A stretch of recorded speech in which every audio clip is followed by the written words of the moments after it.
देखिए, हम बात कर रहे हैं माइक्रोब्स का role in the nitrogen cycle. Nitrogen cycle में माइक्रोब्स का क्या रोल है, इसकी हम चर्चा कर रहे हैं। नाइट्रोजन साइकिल में सबसे बड़ी भूमिका जो होती है ना, इन माइक्रोब्स की होती है। माइक्रोब्स से नाइट्रोजन साइकिल चल रहा होता है। एक बहुत बड़ी भूमिका इन माइक्रोब्स की नाइट्रोजन साइकिल में होती है। तो सबसे पहले तो हम ये समझ लें कि नाइट्रोजन साइकिल में की वजह से ये ह्यूमन वेलफेयर में बहुत इंपॉर्टेंट रोल प्ले कर रहे होते हैं। नाइट्रोजन एक इंपॉर्टेंट क्रिटिकल एलिमेंट्स प्लांट के लिए माना जाता है। नाइट्रोजन साइकिल जो होती है, उस नाइट्रोजन साइकिल को गैसियस साइकिल कहते हैं। गैसियस साइकिल क्यों कहते हैं? क्योंकि नाइट्रोजन का जो रिजर्वोयर है वो कहाँ है? वो एटमॉस्फेयर में है।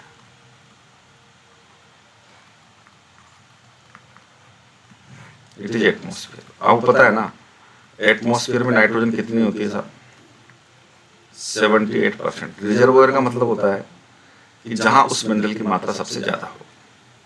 तो नाइट्रोजन का रिजर्वोयर कहाँ है? नाइट्रोजन का रिजर्वोयर है एटमॉस्फेयर। होने को तो नाइट्रोजन जो है लिथोस्फीयर में भी होती है, हाइड्रोस्फीयर में भी होती है, लेकिन वहां बहुत कम होती है, सबसे कम होती है। और यही कारण है कि हर इकोसिस्टम में nitrogen as the limiting nutrient काम कर रहा होता है। नाइट्रोजन लिमिटिंग न्यूट्रिएंट का काम कर रहा होता है। लिमिटिंग न्यूट्रिएंट का मतलब यह है कि जो नाइट्रोजन की अवेलेबिलिटी है वह कम होती है। क्यों? क्योंकि लिथोस्फीयर में यानी कि सोइल में नाइट्रोजन कम है, हाइड्रोस्फीयर में भी नाइट्रोजन कम है। नाइट्रोजन कहाँ है सब ज्यादा? एटमॉस्फेयर में। और सबसे मजेदार बात यह है कि ये जो एटमॉस्फेयर में 78% नाइट्रोजन है ना, इसको कोई कोई प्लांट अपने लिए न्यूट्रिएंट की तरह इस्तेमाल नहीं कर सकता। ये हमने समझा है कि प्लांट्स आर ऑटोट्रोफ। और ऑटोट्रोफ का मतलब क्या होता है? ऑटोट्रोफ का मतलब होता है कि भाई जो इनऑर्गेनिक मैटर से प्रोटोप्लाज्म सिंथेसाइज करे। तो नाइट्रोजन तो चाहिए, nitrogen is essential element for plant. लेकिन इस एटमॉस्फेरिक नाइट्रोजन का इस्तेमाल कोई प्लांट अपने लिए एज ए न्यूट्रिएंट नहीं कर सकता। मन में सवाल आता है कि सर एटमॉस्फेयर में नाइट्रोजन गैस है, इसका इस्तेमाल क्यों नहीं कर पाता? सर एटमॉस्फेयर में कार्बन डाइऑक्साइड भी तो है। और ये तो हमने पढ़ा है कि फोटोसिंथेसिस में प्लांट क्या कर रहे होते हैं? एटमॉस्फेरिक CO2 को फिक्स कर रहे होते हैं। बोलो यस और नो? कर रहे होते हैं ना। तो एटमॉस्फेयर में CO2 है तो प्लांट उस CO2 को फिक्स कर रहे हैं कि नहीं कर रहे हैं? तो सर उस CO2 को क्यों फिक्स कर लेते हैं? और एटमॉस्फेयर में जो नाइट्रोजन है उस नाइट्रोजन को क्यों फिक्स नहीं कर पाते? कोई जवाब देगा इसका? कि भाई एटमॉस्फेयर में तो CO2 भी है, तो प्लांट उसको तो यूज कर लेते हैं अपने लिए एज द न्यूट्रिएंट। उससे अपना प्रोटोप्लाज्म सिंथेसिस कर लेते हैं, उससे ग्लूकोज बना लेते हैं। तो सर वैसे एटमॉस्फेयर में नाइट्रोजन है तो उसका भी इस्तेमाल कर लें। तो नाइट्रोजन का इस्तेमाल क्यों नहीं कर पाते? और CO2 का कर पाते हैं तो क्यों कर पाते हैं? तो देखो, एक बेसिक सा फंडामेंटल चीज है कि किसी भी इनऑर्गेनिक मैटर को यूटिलाइज करने के लिए उसको सबसे पहले फिक्स करना पड़ेगा, उसको सबसे पहले जोड़ना पड़ेगा, और उसके लिए चाहिए होता है एंजाइम। मैं वही कह रहा हूं आज था कि क्यों नहीं जोड़ पा रहे हैं? CO2 को क्यों जोड़ पा रहे हैं? तो CO2 को इसलिए प्लांट फिक्स कर पा रहे हैं क्योंकि प्लांट के पास CO2 को फिक्स करने के लिए एंजाइम होता है। दो एंजाइम होते हैं प्लांट्स में, एक तो रूबिस्को होता है और एक पेप्टेज होता है जो उस एटमॉस्फेरिक CO2 को जोड़ देता है। इस नाइट्रोजन को फिक्स करने के लिए जो एंजाइम चाहिए, उस एंजाइम का नाम क्या है? तो उस एंजाइम का नाम है नाइट्रोजिनेज। क्या नाम है? नाइट्रोजिनेज। और यह नाइट्रोजिनेज एंजाइम किसी प्लांट के पास नहीं होता, किसी यूकैरियोटिक ऑर्गेनिज्म, प्लांट छोड़ो, किसी यूकैरियोटिक ऑर्गेनिज्म के पास नहीं होता। यह नाइट्रोजिनेज एंजाइम एक्सक्लूसिवली पाया जाता है ओनली इन सम प्रोकैरियोट्स।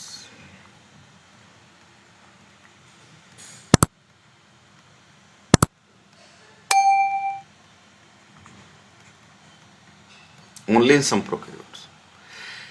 किसी यूकैरियोटिक ऑर्गेनिज्म के पास ये नाइट्रोजनेज एंजाइम नहीं होता, किसी प्लांट के पास ये नाइट्रोजनेज एंजाइम नहीं होता। अभी मैंने कहा ना कि प्लांट CO2 को फिक्स कर लेते हैं। क्यों कर लेते हैं? क्योंकि CO2 को फिक्स करने के लिए उनके पास एंजाइम है, रूबिस्को है, पेप्टेज है। इस नाइट्रोजन को फिक्स करने के लिए जो एंजाइम चाहिए होता है नाइट्रोजनेज। और वह नाइट्रोजनेज एंजाइम किसी यूकैरियोटिक ऑर्गेनिज्म के पास नहीं होता, ओनली इन सम प्रोकैरियोट। सब प्रोकैरियोट नहीं, सम प्रोकैरियोट। और जिनके पास ये एंजाइम होता है वो क्या कर रहे होते हैं? वो इस एटमॉस्फेरिक नाइट्रोजन को फिक्स करके बदल रहे होते हैं किसमें? अमोनिया में। और इसी प्रोसेस को कहते हैं बच्चों बायोलॉजिकल नाइट्रोजन फिक्सेशन।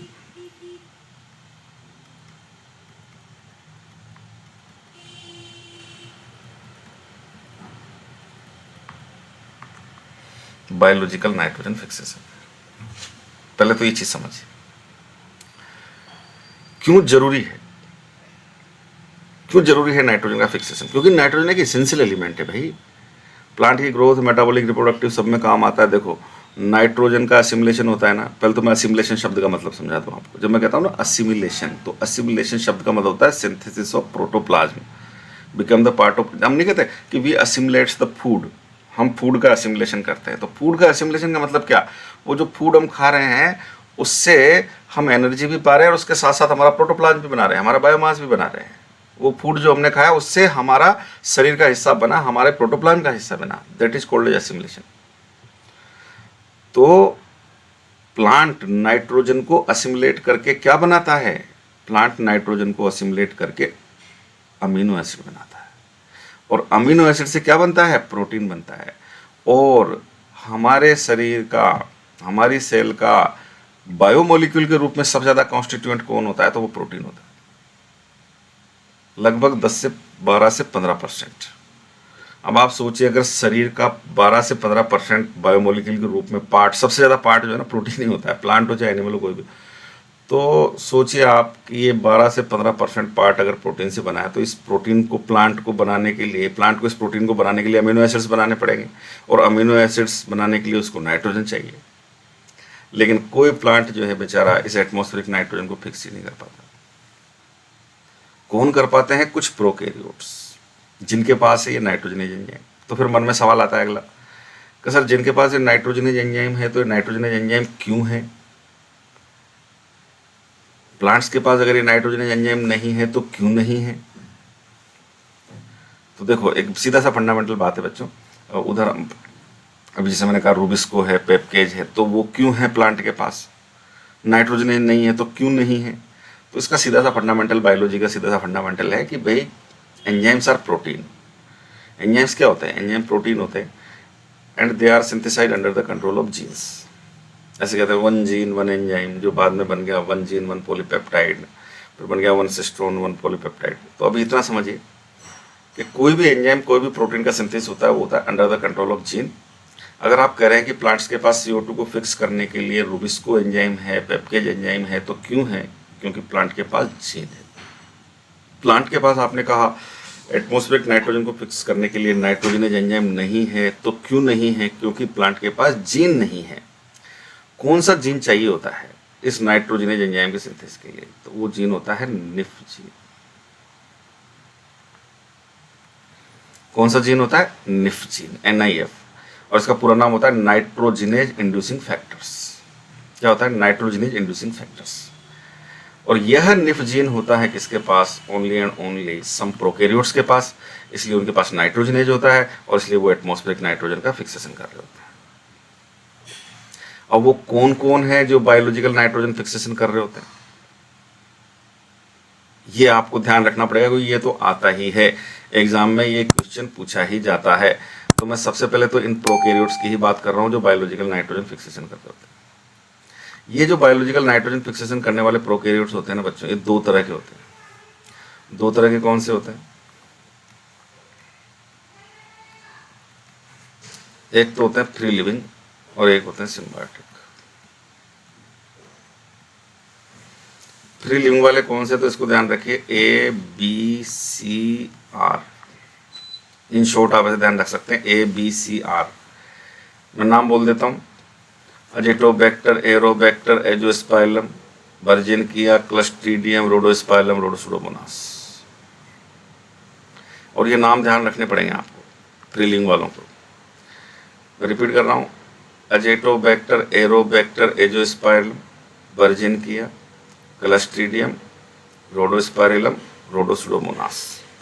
ये वो हैं जो फ्री लिविंग नाइट्रोजन फिक्सेशन करते हैं, यानी ये सोइल में फ्रीली रहते हैं और फ्री लिविंग नाइट्रोजन फिक्सेशन कर रहे होते हैं, यानी कि इस एटमॉस्फेरिक नाइट्रोजन को अमोनिया में बदल रहे होते हैं।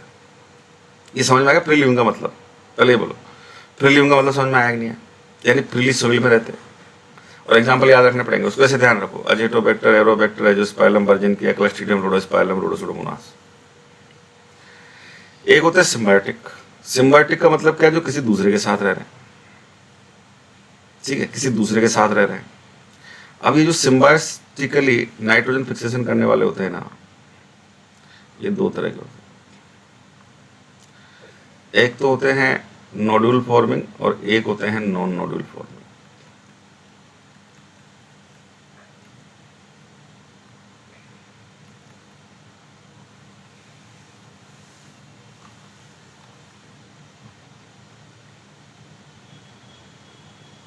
एक तो होते हैं नोड्यूल फॉर्मिंग और एक होते हैं नॉन नोड्यूल फॉर्मिंग। यानी कि सिम्बायोटिकली रहेंगे तो सही, लेकिन नोड्यूल ही बनाएंगे। नॉन नोड्यूल फॉर्मिंग के एग्जाम्पल क्या है? तो नॉन नोड्यूल फॉर्मिंग के एग्जाम्पल साइनोबैक्टीरिया, जो भी मैंने आपको बताया,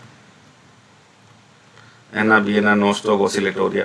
और अभी बताया ना मैंने आपको, एनाबेना किस में रहता है सिम्बायोटिकली? तो leaves of fern Azolla, coralloid root of Cycas. तो ये नॉन नोड्यूल फॉर्मिंग। और जो नोड्यूल फॉर्मिंग होते हैं, फिर ये दो तरह के होते हैं। ये दो तरह के होते हैं। ये दो तरह के कौन से होते हैं? एक तो होते हैं रूट नोड्यूल फॉर्मिंग, यानी रूट्स में नोड्यूल बनाते हैं, गांठ बनाते हैं। और एक होते हैं लीफ नोड्यूल फॉर्मिंग, यानी लीफ में गांठ बनाते हैं। लीफ में नोड्यूल बनाने वाले कौन? ये होते हैं क्लेबेसिला, साइकोट्रिया, क्लेबेसिला, साइकोट्रिया। ये होते हैं लीफ में, ये कुछ लेगुमिनस प्लांट्स की लीव्स में नोड्यूल बना रहे होते हैं। फिर रूट में नोड्यूल बनाने वाले कौन से? तो रूट में नोड्यूल बनाने वाले दो तरह के होते हैं। एक तो होते हैं लेग्यूम प्लांट्स की रूट में नोड्यूल बनाने वाले, और एक होते हैं नॉन लेग्यूम प्लांट्स में रूट में नॉन नोड्यूल बनाने वाले। अभी नीट 22 में यही क्वेश्चन आया था। नॉन लेग्यूमिनस प्लांट कौन? तो नॉन लेग्यूमिनस प्लांट में आते हैं एलेनस, केजुराइना। ये नॉन लेग्यूमिनस प्लांट है। और इनकी रूट में नोड्यूल बनाता है कौन? तो इनकी रूट में नोड्यूल बनाता है बैक्टीरिया फ्रैंकिया। कौन सा बैक्टीरिया? फ्रैंकिया।